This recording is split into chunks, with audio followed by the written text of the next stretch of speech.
So non-ideal situation. One or the other of these young people don't have parents, or maybe both don't. How does betrothal work when there's no parents involved?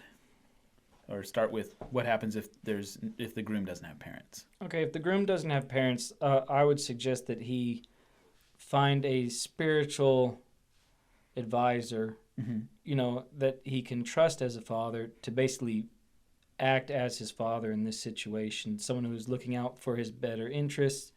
It's not going to get emotionally involved. Exactly. Someone that's going to be there and be, hey, you really don't want to marry that girl. That would be wise. Yeah.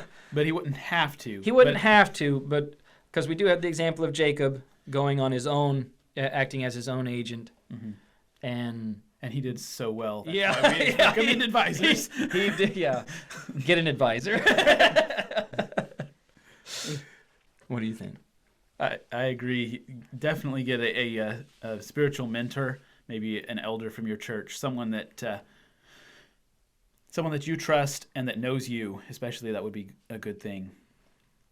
And run things past them the same way you would with parents. Right. But probably you should be the front man if you don't have parents yourself. Yeah. Yeah, I'm thinking more. He's there to be like, you don't want to do this, or yeah, and then you can approach the girl, or even take him with you. I mean, approach the girl's father. Right. Don't approach the girl. Okay, which brings us to, what if the girl doesn't have parents? What if we were doing it the other way around? Yeah. The guy maybe had parents or maybe didn't, so he sought advice from either his parents or his mentor, and this girl does not have her parents. That's a little bit more difficult because when you're choosing your mentor, as the man, you can choose, and you're like, but I think if you look at the girl, you probably have an idea of some elder man in the congregation that she's a part of that she recognizes as a surrogate father figure, someone that you could approach him, and then he could approach her and say, hey, this guy's interested in you. I'll pray with you about this. Or, and then at that point, she might even go and ask someone else, another man, another elder to pray with her. It doesn't have to be the guy that, that you go to, but I would definitely, for her sake, try and get someone involved on her side to protect her the same way you have someone on your side protecting you. The story of the daughters of Zelophehad, it actually says their father's dead. Let them marry whom they think best. So it basically, if her father is dead, if she doesn't have parents, they're dead, then she gets to make this decision herself. So I would say that you could definitely approach her directly in this scenario and tell, I would say, I recommend that you ask some mature spiritual advice. Right. But if she chooses not to, might be a sign that you shouldn't marry her. It's too late at that point. Maybe you made a mistake.